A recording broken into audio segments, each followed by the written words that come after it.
The offensive line has been a sore spot of concern for a few years now.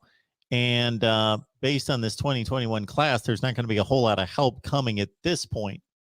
Well, Auburn is doing, not to sugarcoat this, Auburn is in a tough spot when it comes to offensive line, especially coming into the season. And if you take away the concerns at offensive line, then I could get on here and say, hey man, you might really need to look out for Auburn this year.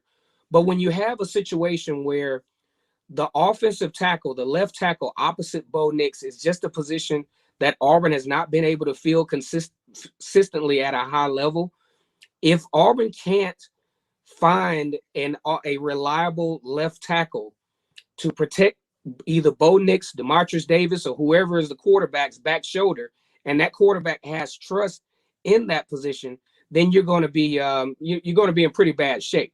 Also, just missed blocks. A lot of developmental things that you expect out of an offensive line, Auburn just has not been able to execute that here in the last couple of years. Now, I will say, when you're dealing with an offensive line, a anemic offensive line, not having a spring practice really hurts, because you don't get that physical sample size. You don't get to put those guys in adverse positions, and you have to utilize the actual game day to figure out who's going to be the best guy from a physicality standpoint.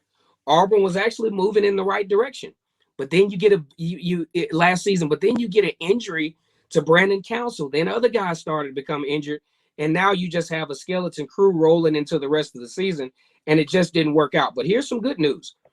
Auburn actually they haven't done a excellent job as far as rating recruiting wise, but they have a hell of a sample size of guys that they can put in positions to where they could possibly put a good combination, at least a manageable combination in place with manageable backups to make their offensive line. Even if Auburn can be respectable at the offensive line position, I think that puts them in a position to not necessarily win a SEC West championship or win the national champ, but it puts them in a decent place to be competitive against the teams that they need to be competitive against. We'll talk about that in a second. Well, anytime we point out a recruiting ranking for a particular player, that player could be the 100th rated player at his position. He could turn out to be a superstar. The recruiting rankings mean a whole lot when you talk about in droves, in volume. Right. But for any particular player, we see it all the time. 5 stars become busts, and 2 stars become tremendous players. But again, more than likely, your best players are going to come from those 4 and 5 star ranks. Yep. The only 2 guys that they signed in the 2021 class up front are Garner Langlow. He's the 34th rated guard in the country.